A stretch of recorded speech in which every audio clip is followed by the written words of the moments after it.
Miarabantsika rehetra. Tato ato dia nisy vaovao miparitaka be izay milaza fa mankasitraka ny pédophilie ny Papa François. Le pape légalise la pédophilie. Vidéo iray no niatombohan'ny tsao. Taony tsy nino, fa betsaka koa nefa ny nino. Na eo azy ireo singa ahafantarana fa blague le izy. Maro loatra ny tsao sy ny vaovao tsy marina amin'izao. Ka manararaotra kely an'ity vidéo ity aho mba hanaovako tuto kely famakafakana tsotsotra ny vaovao entsika. Amin'izay tsika mba tsy voafitaka. Fa andeha aloha ary ho jerentsika ilay vidéo. Dia mba andra mijerenany hoe ilay andisy manamarina fa blague izy ity. Andao ary. C'est une déclaration qui aura secoué le monde entier. Il est 6 heures du matin au Vatican, quand le pape François s'exprime à propos de la découverte d'un nouveau texte sacré de la Bible, qui légaliserait potentiellement la pédophilie pour tous les fidèles catholiques. La Magna Carta del Nuovo Testamento. La délivrance est enfin arrivée. Gesù manifesta la volontà Après di 2000 Dio ans di d'errance, condurre nous gli voici uomini enfin arrivés au jour où alla les âmes se libèrent et où nos passions vont pouvoir enfin s'affirmer au grand La jour. predicazione dei profeti. La Vergine Maria, modello e La Bible nous a appris à aimer notre prochain. À partir d'aujourd'hui, dans notre grande civilisation blanche et chrétienne, nous allons pouvoir aimer les petits anges du Seigneur librement. Sonnons, fidèles, le glas d'une ère révolue, et ensemble décidons-nous à nous ouvrir à l'amour entre êtres consentants, parce que c'est notre projet. Mais qu'y a-t-il véritablement dans ce texte? Notre équipe a pu se rendre sur place pour obtenir une copie de l'authentique extrait sacré. Aussi bien que le disait le Baptiste qu'il a répété sur les rives du Jourdain, ainsi que vous consommez la vigne qui donne le vin et le blé qui donne le pain, vous pourrez consommer la chair fraîche et tendre qui n'a pas encore atteint son 8e printemps.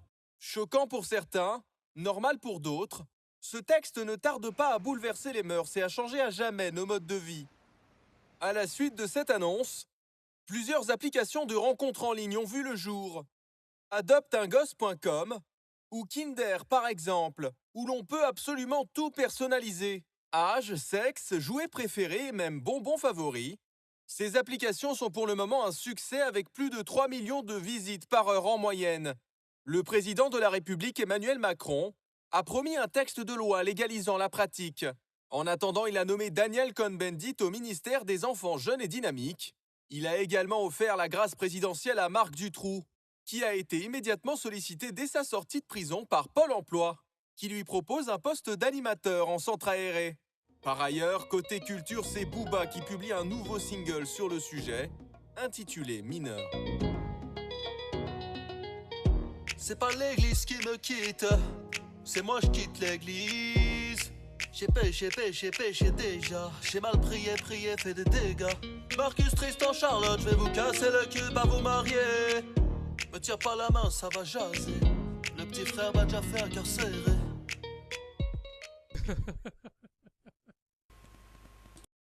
Ny zavatra jerena voaloha dia ny loharanom-baovao. Raha jerentsika ity vidéo ity dia ohatra ireny vaovao amin'ny fahitalavitra ofisialy ireny. Zany D-News zany no nanao an'ity vidéo ity. Dia ary ho jerevantsika amin'ny Google hoe D-News. Ny D-News hitako eto zany zao dia ity iray ity.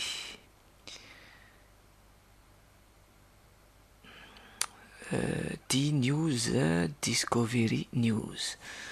Raha jerena dia tsy dia misy idirany amin'le D-News le sary famantarana. Rehefa noadiadiana zany dia tsy misy le D-News. Ankoatr'izay dia tokony tsy mionona amin'ny feon-dakiloha sy tokana isika fa mitrandraka loharanom-baovao maro isan-karazany. Eo no hita hoe tombona sa tsy vaovao iray. Ndeha ary jerentsika amin'ny YouTube, le pape légalise la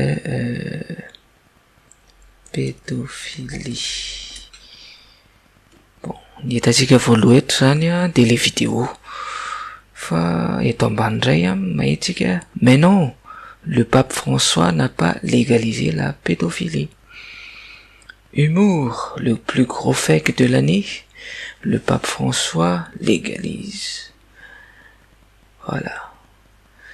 Bon, eto antsika de mahita hoe vaovao tsy marina le izy. Google fotsiny de nahitana an'izay. Bon, zay le hoe jery source isan-karazany. Mety nisy natsikaritra angamitsika fa tena misy le fahitalavitra frantsay atao hoe C News. Hitantsika eo amin'ny Canal Plus. Zany hoe parodie zany le D News. Jezajezatsiaritra moa iny. Ny teboka faharoa de mila fakafakana ilay vaovao na ilay hafatra.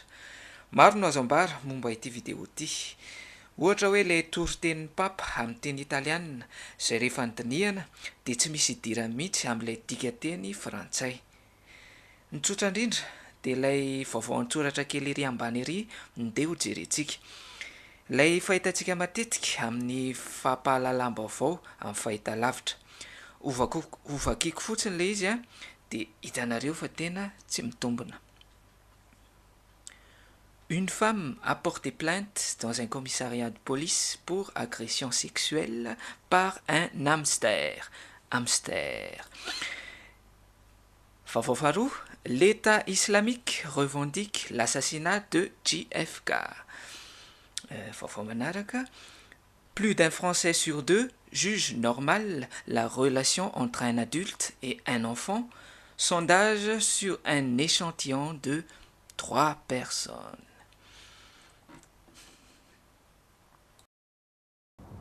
Zavatra fahatelo mila jerena dia ny lôjika. Vaovao tsy marina matetika dia misy zavatra tsy lôjika ao anatiny. Ohatra zao amin'ity vaovao ity, asa raha vao marikareo fa hafahafa ilay voix off, ilay feon-dehilahy mitantara, ohatran'ny tsy naturel, synthétique. Ny tena marina mantsy dia robot no mamaky ilay texte. Tsy lôjika mihitsy hoe fahitalavitra lehibe iray dia mampiasa voix synthétique anaty reportage. Atoroko zavatra ianareo. Misy trankala iray izay atao hoe acapella box. Io trankala io dia ahafahana mampiasa voix synthétique. Acapella box. Ataontsika teny frantsay ilay izy dia ataontsika hoe Antoine zany mamaky an'le texte. Le Antoine io mantsy mitovitovy amin'le feo an'le rangaha amin'ny reportage reny. Bon, dia ny zavatra ho ampitenenantsika azy zany dia hoe c'est une déclaration qui aura secoué le monde entier. Le pape François mange du riz avec du porc et du ravitoto.